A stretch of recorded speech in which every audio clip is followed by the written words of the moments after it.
السلام علیکم۔ مولانا سجاد نعمانی کی مزید ویڈیوز دیکھنے کے لیے ہمارے چینل روحانی راز اسلامک ورلڈز کو سبسکرائب کریں اور ساتھ میں بیل آئیکن کو کلک کر دیں۔ اس طرح ہماری آنے والی تمام ویڈیو آپ تک سب سے پہلے پہنچ جایا کریں گی۔ کوئی ایسی بات، کوئی حرکت، کسی قسم کی سوچ اور خیال جو ڈر اور گھبراہٹ پر مبنی ہو، میں مسجد میں علی الاعلان کہتا ہوں ایسے شخص کا ایمان کمزور ہے، بہت کمزور ہے۔ خدا کے بندو، آج جمعے کے دن اس گناہ سے معافی مانگو کہ اللہ ہم نے آپ پر شک کیا ہے، ہم نے آپ کی طاقت پر شک کیا ہے، ہم آپ کو پہچانے ہی نہیں، ہم تو سمجھے کہ آپ بھی ٹی وی چینل کے حساب سے چلیں گے، آپ کی طاقت بدر میں تھی، اب نہیں ہے، آپ نے فرعون کو ہلاک کیا، آپ اس دور کے فرعون کے سامنے کمزور ہیں معاذ اللہ۔ یہ ہم سب کے اندر کے خیالات ہیں جن کو میں ہمت اور گستاخی کر کے الفاظ کا جامع پہنا رہا ہوں۔ یہی کفر نہیں ہے تو اور ہے کیا؟ بتوں سے ہے تجھ کو امید اور خدا سے نومیدی، بتا تو صحیح اور کافری کیا ہے؟ الحمدللہ ثم الحمدللہ ثم الحمدللہ، اللہ کا شکر ہے، کامل یقین ہے اس بات کا کہ اللہ اپنی اسی قدرت کے ساتھ آج موجود ہے جس قدرت کے ساتھ موسیٰ اور فرعون کے زمانے میں، اس کی قدرت میں کوئی کمی نہیں ہوئی ہے۔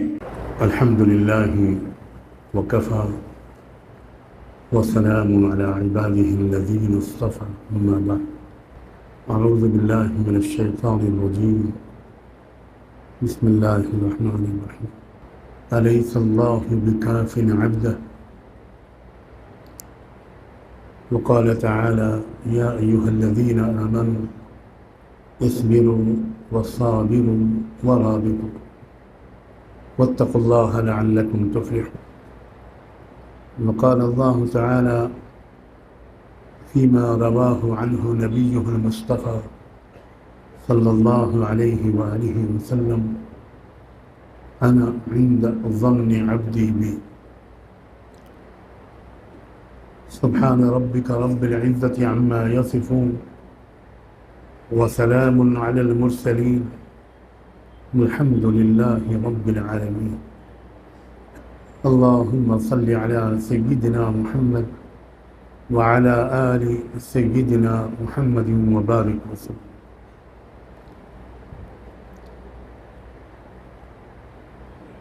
آپ میں سے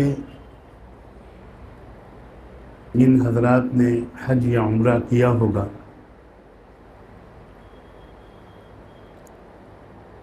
ان کو یاد ہوگا کہ عمرے کے طواف میں جس کے بعد سعی کرنی ہوتی ہے، عمرہ کرنے والے کو یا حج کرنے والے کو اس کی ہدایت ہوتی ہے کہ اپنا احرام داہنے کندھے کے نیچے سے نکال کر بائیں کندھے کے اوپر ڈال دے، دایاں مونڈھا کھلا ہوا رہے، اور یہ بھی ہدایت ہوتی ہے کہ پہلوانوں کی طرح اکڑ کر بہادری کی چال چلے۔ یہ عجیب حکم ہے۔ ایک صاحب ایمان زندگی بھر کی دعاؤں، تمناؤں اور کوششوں کے بعد جب زندگی میں پہلی مرتبہ بیت اللہ کے سامنے پہنچتا ہے تو غافل سے غافل مسلمان کی بھی دل کی کیفیت ناقابل بیان ہوتی ہے۔ خوف ہوتا ہے بے ادبی کا، کپکپی طاری ہوتی ہے بہت سے لوگوں پر، اللہ کے جلال کا ایک اثر ہوتا ہے طبیعت پر، نگاہیں جھکی ہوئی ہوتی ہیں، سر جھکا ہوا ہوتا ہے، اور ایسے موقع پر یہ نہیں کہا جا رہا ہے کہ بہت ہی ڈرے سہمے انسان کی کیفیت کے ساتھ طواف کرو، یہ کہا جا رہا ہے کہ طواف کے شروع کے 3 چکروں میں اکڑ کر چلو، بہادروں کی طرح چلو، پہلوانوں کی طرح چلو۔ اس بات کو تو سمجھانا پہلی بار عمرہ اور طواف کرنے والوں کو مشکل ہو جاتا ہے۔ لوگ سمجھتے ہیں کہ مولانا صاحب شاید کچھ غلط بتا رہے ہیں، کعبے کے سامنے اور اکڑ کر چلیں. پہلی بار اس گنہگار کی حاضری ہوئی ہے اور یہ صاحب مجھ سے کہہ رہے ہیں، معلم صاحب، مولانا صاحب، کہ پہلوانوں کی طرح چلو. میں ایک خطا کار گنہگار بندہ ہوں، ڈر رہا ہوں، لرز رہا ہوں، مگر حکم یہی ہے. اور اس کا ایک بیک گراؤنڈ ہے. جب کئی سال مدینے میں انتظار کرنے کے بعد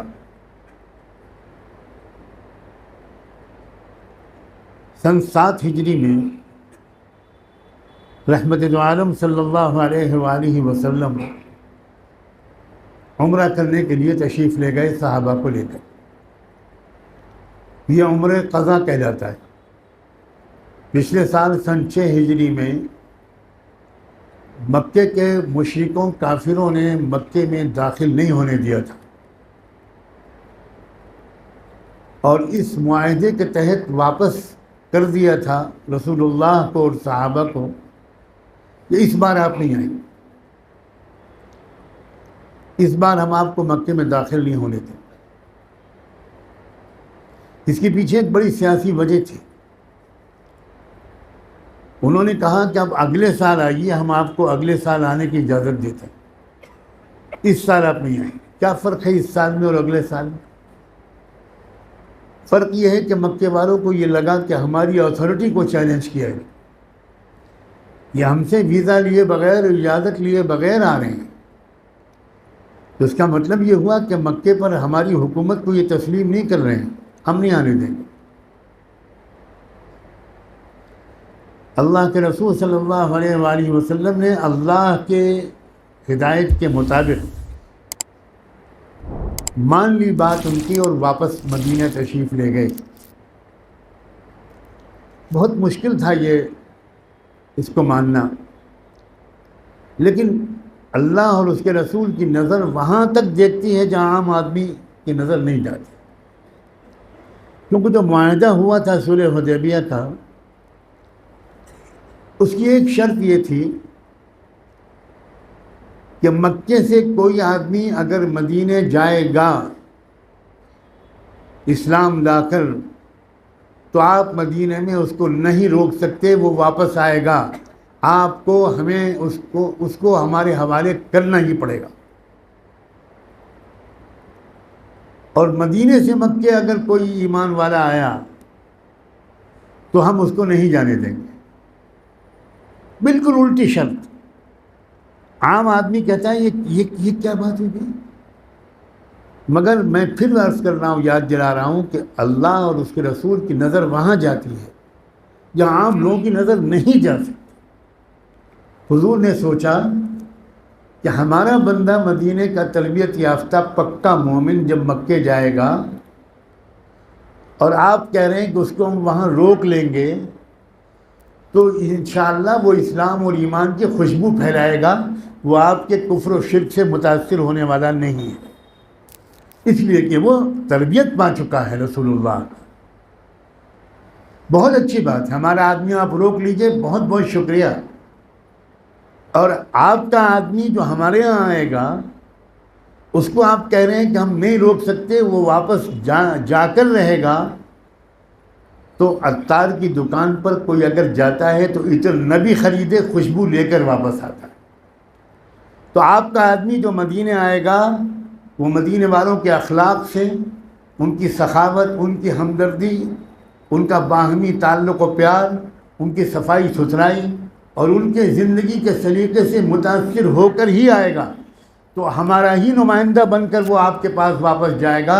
اچھا ہے کہ آپ کا آدمی ہمارے یہاں آئے اور وہ نہ رکے اور واپس جا کر داعی بنے گا انشاءاللہ، مجھے یہ شرط منظور ہے. اور پھر کیا ہوا؟ پھر یہ ہوا کہ 13 سال مکے کے اور 6 سال مدینے کے، 19 سال میں اتنے لوگ اسلام نہیں لائے جتنے کہ صلح حدیبیہ کے بعد 1 سال کے اندر ایمان تھا. تو بالکل وہی ہوا جو حضور نے سوچا تھا. جو ادھر جا رہا ہے مدینے وہ اسلام کی خوشبو لے کر آ رہا ہے، جو مدینے سے مکہ آ رہا ہے اور یہاں روکا جا رہا ہے اس کو، وہ یہاں پر اسلام کے پھیلنے کا ذریعہ بن رہا ہے. وہ بیچ رہا ہے تو خریدار متاثر ہو رہا ہے، وہ خرید رہا ہے تو دکان والا متاثر ہو رہا ہے، وہ سڑک پر چل رہا ہے نگاہوں کی حفاظت کے ساتھ تو سڑک پر چلنے والے متاثر ہو رہے ہیں.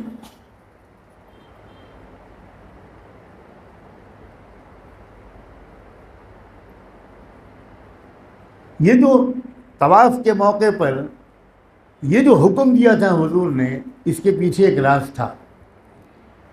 جب اگلے سال عمرے کے لیے آئے ہیں، عمرہ قضا کے لیے، جو عمرہ صلح حدیبیہ کے موقع پر نہیں کر پائے تھے اور اگلے سال آئے اس عمرے کو کرنے کے لیے، کیونکہ احرام باندھ چکے تھے تو اب عمرہ واجب ہو چکا تھا، وہ کرنا ہی کرنا تھا. تو اس عمرے کو ادا کرنے کے لیے مدینے واپس جا کر کچھ دن کے بعد جب پھر واپس آئے تو اس مرتبہ مشرکین کی بھیڑ لگی تھی تماشا دیکھنے کے لیے.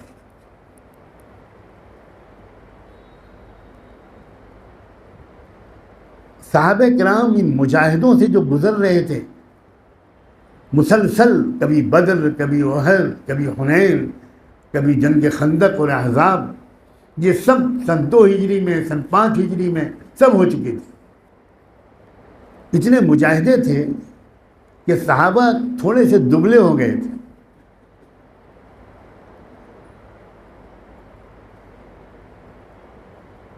مدینہ منورہ جو جا کر پہلی بار رہتا ہے، اکثر اس کو وہاں ایک خاص قسم کا بخار آتا ہے. وہ ان صحابہ کو آیا تھا، اس کا اثر بھی ان کی صحت پہ پڑا تھا.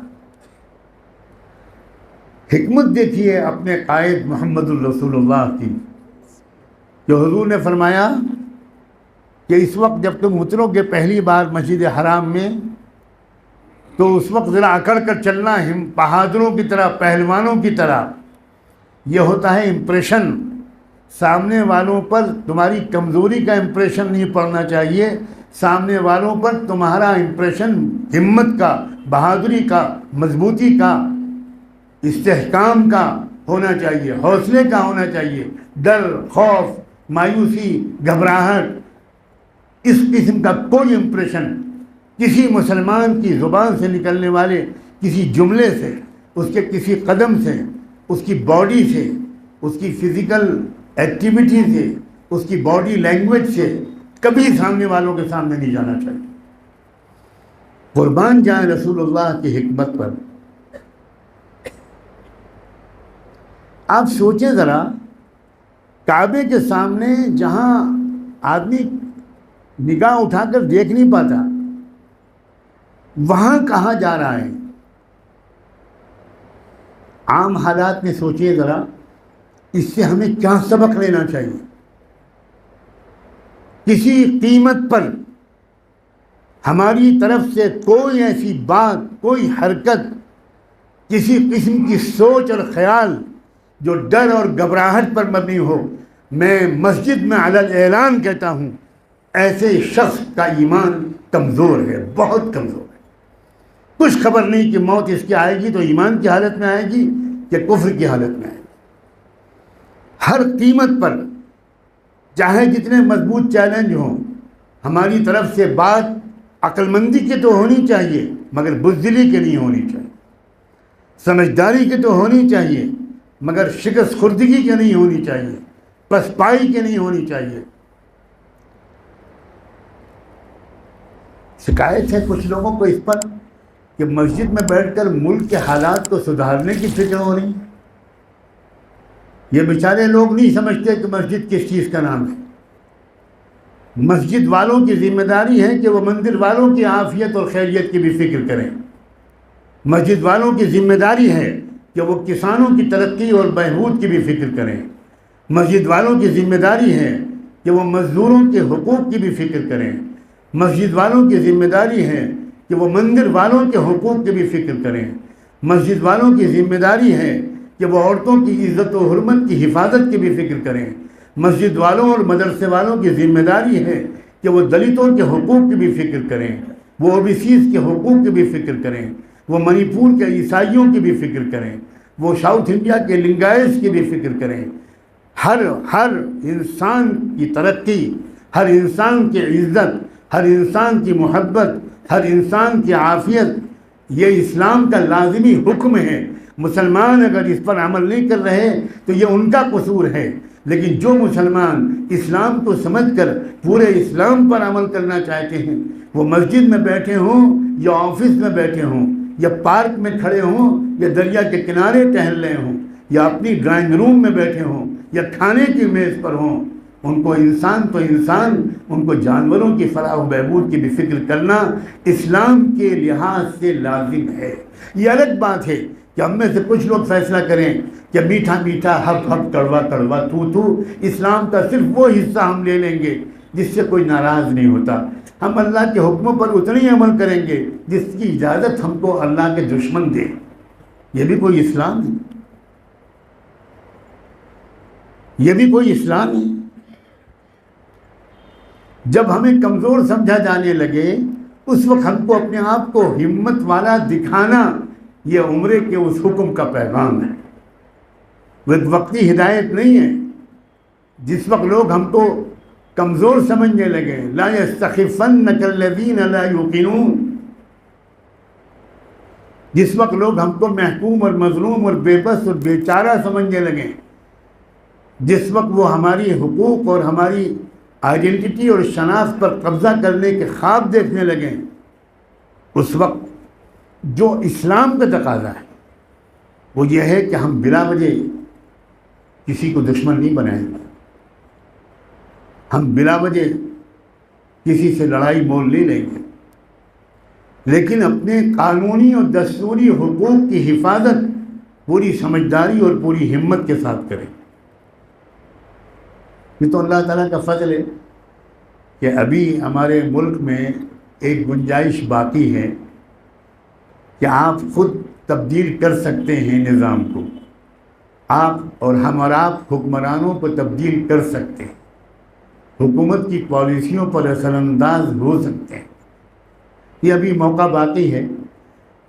لوگوں کا ارادہ تو یہ ہے کہ یہ موقع بھی چھن جائے، یہ اختیار بھی چھن جائے، اس کی پوری تیاری ہے، لیکن انشاءاللہ ایسا نہیں ہونے جا رہا ہے، ایسا نہیں ہونے جا رہا ہے۔ اللہ تعالیٰ کی طرف سے ایک ہوا چلی ہے ملک میں۔ ہمارے عظیم رہنما حضرت مولانا سید ابوالحسن علی ندوی رحمۃ اللہ علیہ بہت ایک بات کہا کرتے تھے، میں نے پہلے بھی یہاں نقل کیا ہے جب مجھے موقع ملا ہے۔ وہ کہا کرتے تھے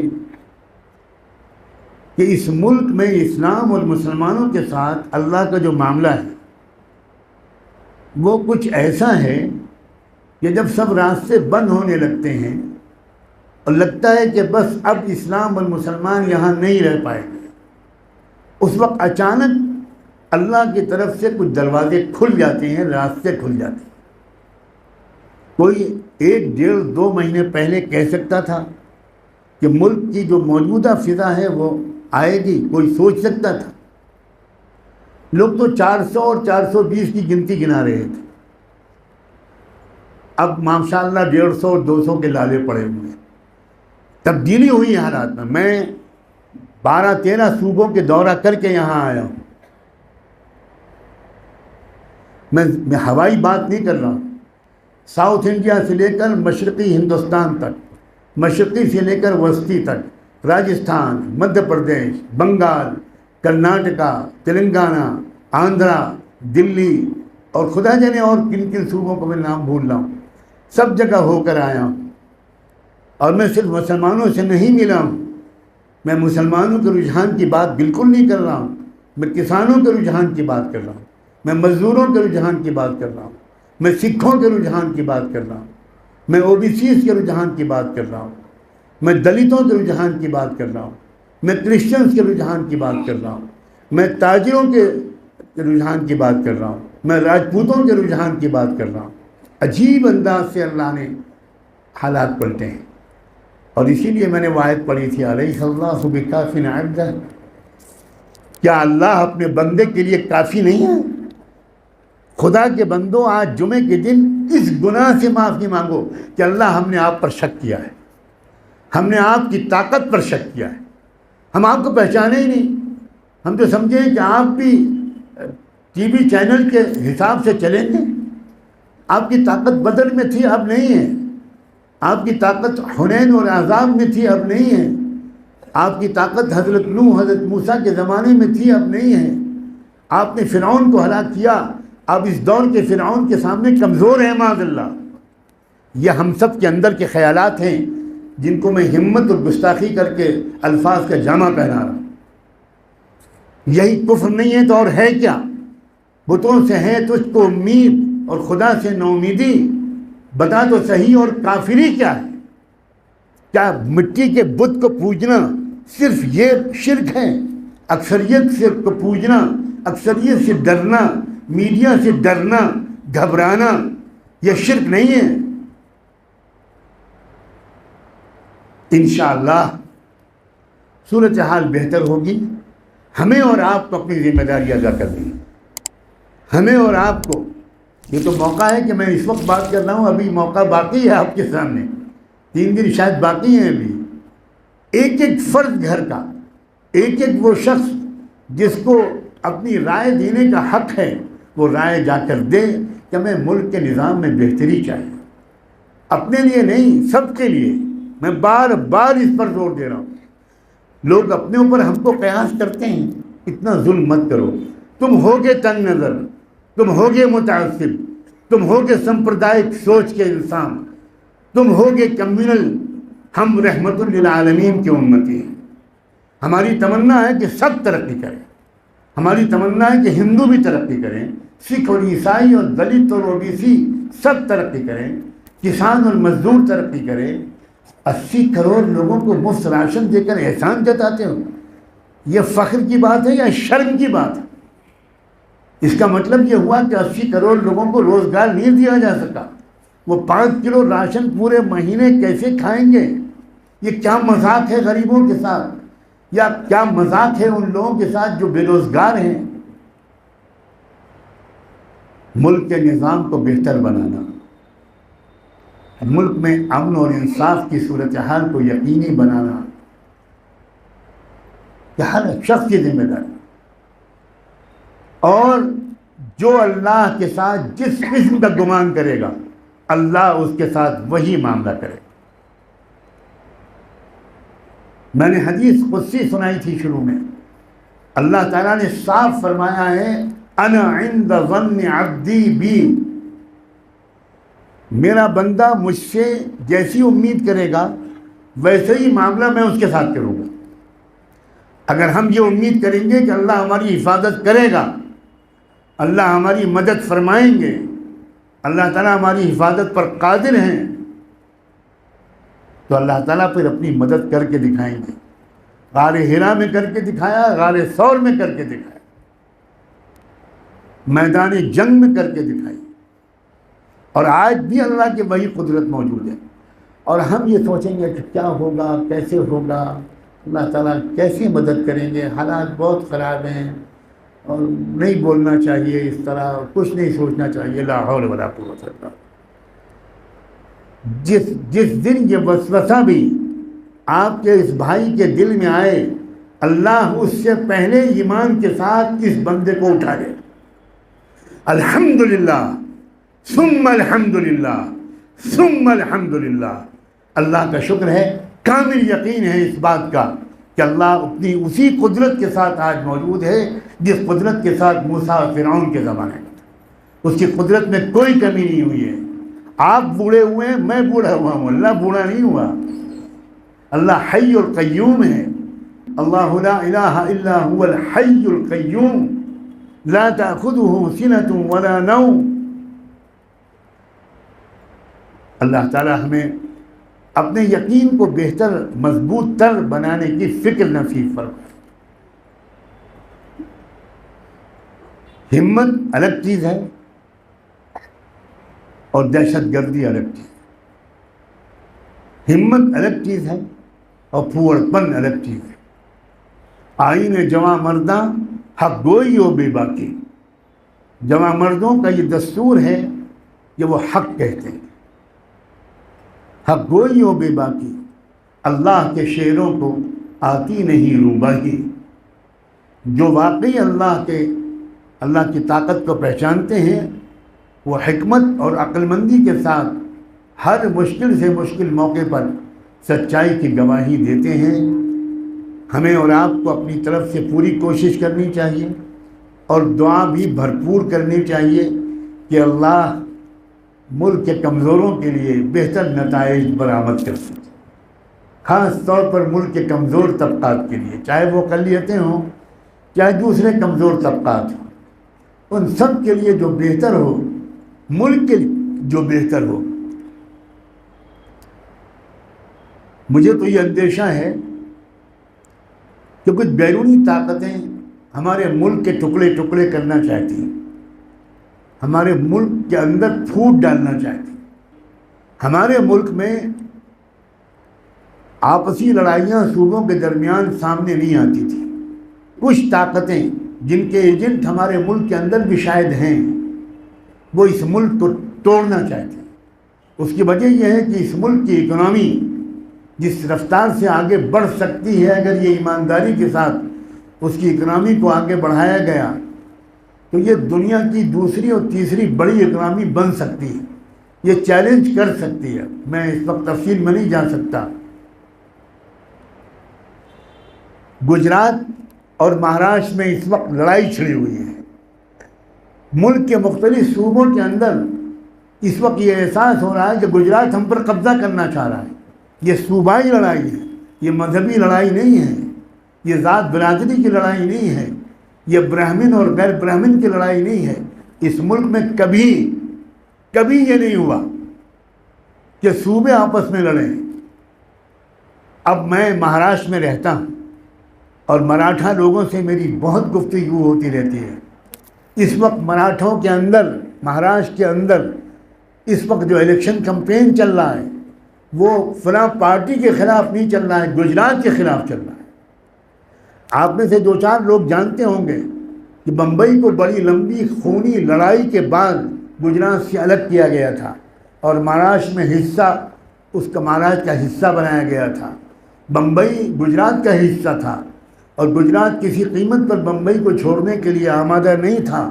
107 لوگ اس لڑائی میں مرے تھے جو بمبئی کو گجرات سے الگ کرنا چاہ رہے تھے۔ اس وقت پھر وہی لڑائی، پرانی لڑائی زندہ ہو رہی ہے۔ اس ملک کی خیرخواہ کی حیثیت سے، اس ملک کی ایکتا اور اکھنڈتا، اس ملک کے استحکام اور اس کی وحدت کو یقینی بنانے کی حیثیت سے میں بھی ان لوگوں میں شامل ہوں جن کو اس صورتحال سے تشویش ہے۔